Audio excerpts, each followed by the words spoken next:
ആയിരം വർഷങ്ങൾക്കപ്പുറം നടന്ന എന്നാൽ ഇന്നും നമ്മുടെ ഹൃദയങ്ങളെ സ്പർശിക്കുന്ന ഒരു ദിവ്യ കഥ. അയോധ്യയുടെ യുവരാജാവും ധർമ്മത്തിന്റെ മൂർത്തി ഭാവവുമായ ശ്രീരാമചന്ദ്രൻ തന്റെ പ്രിയ പത്നി സീതയ്ക്കും അനുജൻ ലക്ഷ്മണനുമൊപ്പം വനവാസത്തിന്റെ കഠിനമായ വഴികളിലൂടെ സഞ്ചരിക്കുകയായിരുന്നു. ഓരോ കാൽവയ്പും ധർമ്മത്തെ മുറുകെ പിടിച്ചുള്ള ഒരു തീർത്ഥ യാത്ര പോലെ. അങ്ങനെയിരിക്കെ കാടുകൾക്ക് പോലും ഭയമുണ്ടാക്കുന്ന ദണ്ഡകാരണ്യം എന്ന നിബിഡ വനത്തിലൂടെയായിരുന്നു അവരുടെ യാത്ര. തുടർച്ചയായ യാത്ര കാരണം പ്രഭു ശ്രീരാമൻ അത്രയധികം ക്ഷീണിതനായി കഠിനമായ വേനലിൽ തൊണ്ട വറ്റി വരണ്ടു ഒരിറ്റ് ജലം അദ്ദേഹത്തിന്റെ മനസ്സ് അത് അത്രമാത്രമാണ് മന്ത്രിച്ചത്. ദാഹിച്ചു തളർന്ന ആ ദിവ്യ പുരുഷൻ ചുറ്റും കണ്ണോടിച്ചപ്പോൾ കാടിന്റെ ഹൃദയഭാഗത്ത് എല്ലാ ദുരിതങ്ങൾക്കും ശാന്തി നൽകിക്കൊണ്ട് കണ്ണിന് കുളിർമയേകുന്ന ഒരു കാഴ്ച, അതാണ് പമ്പാ സരോവരം. നീലക്കല്ല് പോലെ തെളിഞ്ഞ ജലം, താമരപ്പൂക്കൾ വിരിഞ്ഞു നിൽക്കുന്ന ആ തടാകം കണ്ടപ്പോൾ ശ്രീരാമന്റെ മനസ്സിൽ വലിയ ആശ്വാസമുണ്ടായി. അദ്ദേഹം ഒട്ടും താമസിച്ചില്ല. തന്റെ പ്രിയപ്പെട്ട വില്ലായ കോദണ്ഡം ശ്രദ്ധയോടെ നിലത്തുവെച്ചു. എന്നിട്ട് ആ തണുത്ത തീരത്ത് മുട്ടുകുത്തിയിരുന്ന് കൈക്കൊമ്പിളിൽ പമ്പാ സരോവരത്തിലെ ജലം കോരിയെടുത്ത് വേണ്ടുവോളം കുടിച്ചു. ദാഹം മാറിയപ്പോൾ പ്രഭു ശ്രീരാമന്റെ മുഖം ശാന്തമായി. എന്നാൽ ആ നിമിഷം ആ ശാന്തമായ തടാകത്തിനരികിൽ ഒരു വലിയ ദുരന്തം നിശബ്ദമായി സംഭവിച്ചു കഴിഞ്ഞിരുന്നു. പ്രഭു ശ്രീരാമൻ സംതൃപ്തിയോടെ എഴുന്നേറ്റ് നിലത്തുവെച്ച കോദണ്ഡം തിരികെ എടുക്കാൻ കുനിഞ്ഞു. അപ്പോഴാണ് ആ സത്യം അദ്ദേഹം കണ്ടത്. താൻ അറിയാതെ നിലത്തുവെച്ച വില്ലിന്റെ ഭാരം താങ്ങാനാവാതെ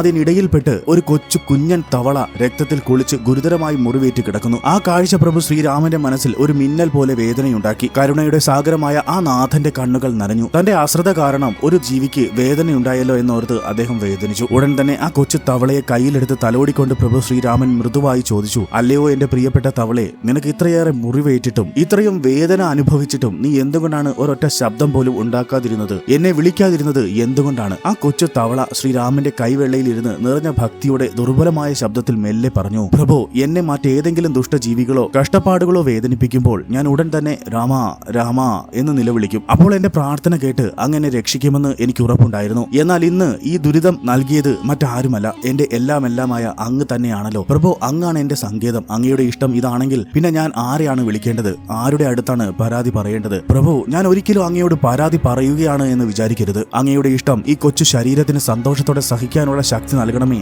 എന്ന് മാത്രം മനസ്സിൽ പ്രാർത്ഥിക്കുകയായിരുന്നു നാം. തവളയുടെ ഈ വാക്കുകൾ ഭക്തിയുടെ പരമമായ രഹസ്യമാണ്. ഒരു നിമിഷം പ്രഭു രാമചന്ദ്രൻ പോലും നിശബ്ദനായി പോയി. പരാതിയില്ലാത്ത ആ പൂർണ്ണ സമർപ്പണം കേട്ട് പ്രഭു ശ്രീരാമന്റെ കണ്ണുകൾ നിറഞ്ഞൊഴുകി. സ്നേഹം നിറഞ്ഞ കണ്ണുകളോടെ അദ്ദേഹം ആ കൊച്ചു തവളയെ ചേർത്ത് പിടിച്ച് ആ മുറിവേറ്റ ശരീരത്തിൽ തന്റെ ദിവ്യമായ കൈകൊണ്ട് തലോടി. നിങ്ങൾക്ക് കേൾക്കണോ? അടുത്ത നിമിഷം രാമസ്പർശത്താൽ തവളയുടെ എല്ലാ മുറിവുകളും എല്ലാ വേദനകളും മാഞ്ഞുപോയി. അത് പൂർണ്ണമായും സുഖപ്പെട്ടു. പ്രിയപ്പെട്ടവരെ, ഇതാണ് യഥാർത്ഥ ഭക്തിയുടെ മാഹാത്മ്യം. അവിടെ പരാതികളില്ല, ചോദ്യങ്ങളില്ല, പ്രതിഷേധങ്ങളില്ല. എല്ലാം അങ്ങയുടെ ഇഷ്ടം എന്ന് പറഞ്ഞ് പ്രഭുവിന്റെ ഇഷ്ടത്തിൽ പൂർണ്ണമായി അലിഞ്ഞു ചേരുന്ന ശാന്തമായ സമർപ്പണം മാത്രമാണ്. ഈ ഭക്തിയുടെ പാഠം നമുക്കെല്ലാവർക്കും ഹൃദയത്തിൽ സൂക്ഷിക്കാം. ജയ് ശ്രീറാം.